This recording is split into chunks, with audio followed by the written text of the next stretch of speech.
What happens when you call 911? How do they know where you are, and what are they doing on the other end of the line anyway? The answer and more on this episode of the Dr. Medic.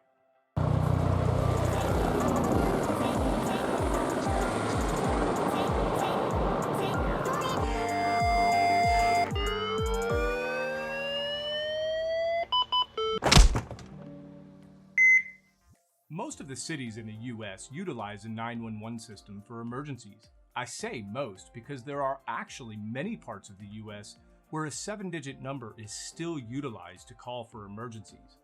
However, the majority of Americans are covered by a 911 system of some sort, so this will be our focus. Back in 1957, due to difficulty in reporting fires, the International Association of Fire Chiefs recommended the use of a single phone number to report fires.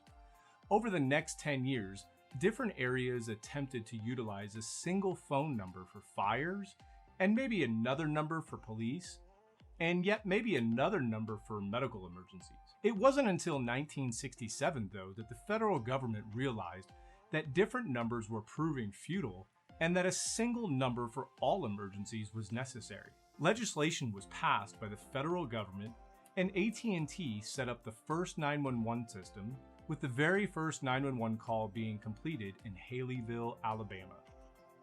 By 1976, 26% of the population had access to a 911 system, rising to about 50% in 1987 and nearly 93% by the turn of the century. Today, almost 97% of the geographical US is covered by some form of 911. To add to this is what we call Enhanced 911 or E911. This form of 911 is a system used to attempt to provide the caller's location to 911 dispatchers. Over the years, this has evolved from simply providing your address when calling from a landline to now being able to triangulate your position when using a cellular telephone and even getting the GPS data from your phone in an attempt to locate the caller.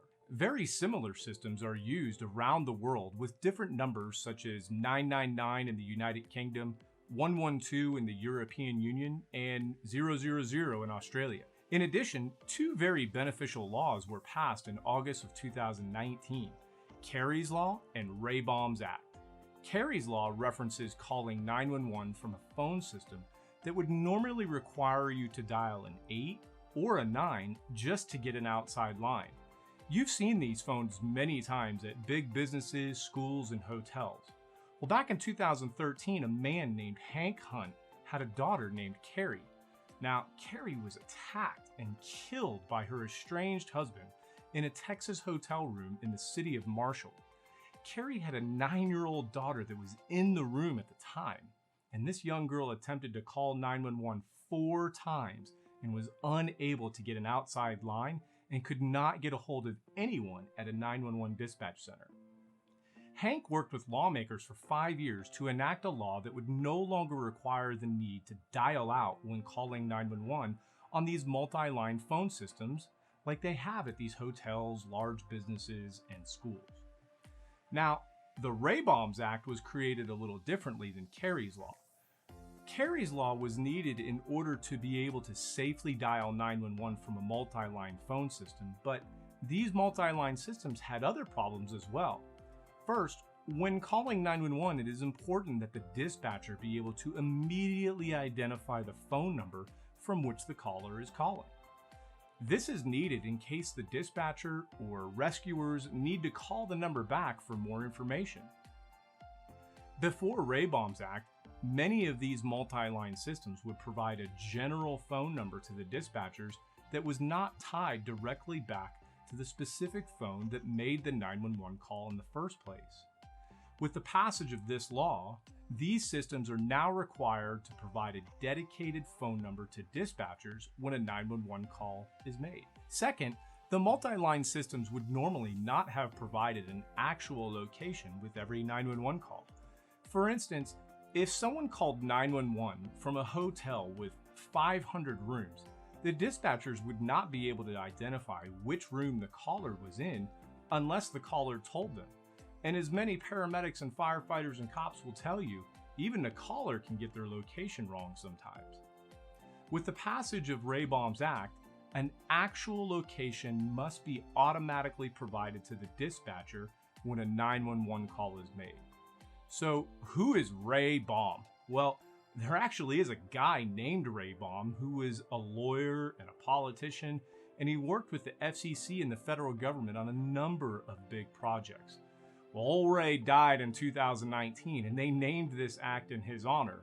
However, the name Ray Baum is actually all capitalized, which means it is also an acronym, with Ray Baum standing for Repack Airwaves, yielding better access for users of modern services. I swear I didn't make that up. You can go look it up yourself. So now the 911 call has made it through to the dispatch center. A dispatch center could be something as small as one person sitting at a desk who's answering incoming 911 calls as well as dispatching rescuers, or something very complex with dozens of people and computer stations who are all working on different emergencies at the same time. Either way, once a call makes its way to the dispatch center, a call taker will first answer the call and ask for your address.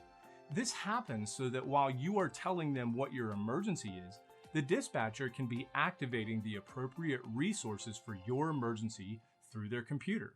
Oftentimes, callers get upset because they think the dispatcher is wasting time asking unimportant questions when, in reality, they probably already have help on the way.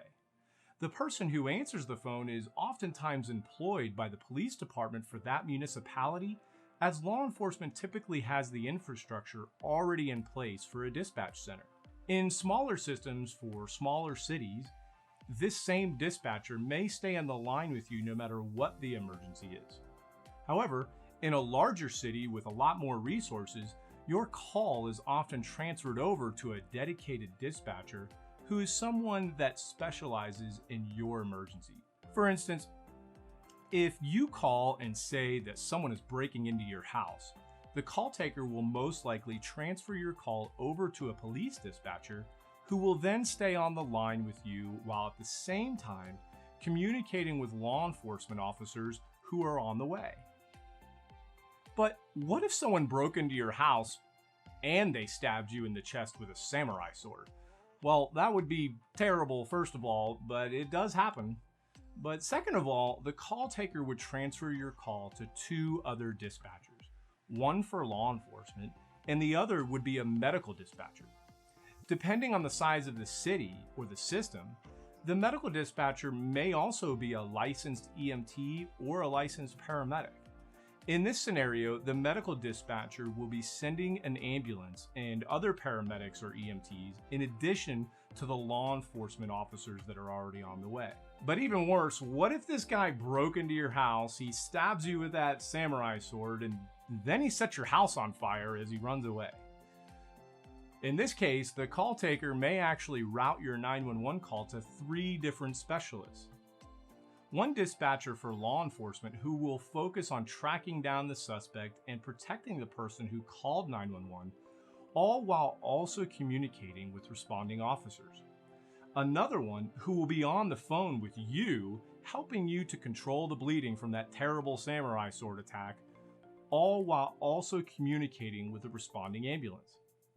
And finally, another dispatcher who will be communicating with several fire trucks as they respond to your house and attempt to coordinate efforts to put out the fire. These 911 dispatchers will then keep their lines open and continue communicating with all 3 of these resources until the emergency has come to an end, which could be in a few minutes, it could be a few hours, or it could be a few days. This same process could be even further expanded to include things like animal control and even utility emergencies such as gas and power. There are many more details we can go into regarding the 911 system, such as what emergency medical dispatchers are and abuse of the 911 system, but we're going to save those for future episodes. Until then, I hope I earned a like and a subscription, and I would love to hear your comments below about how the 911 system has or has not worked for you in the past. In the meantime, cheers to you all, and I do hope that each and every one of you has a beautiful day.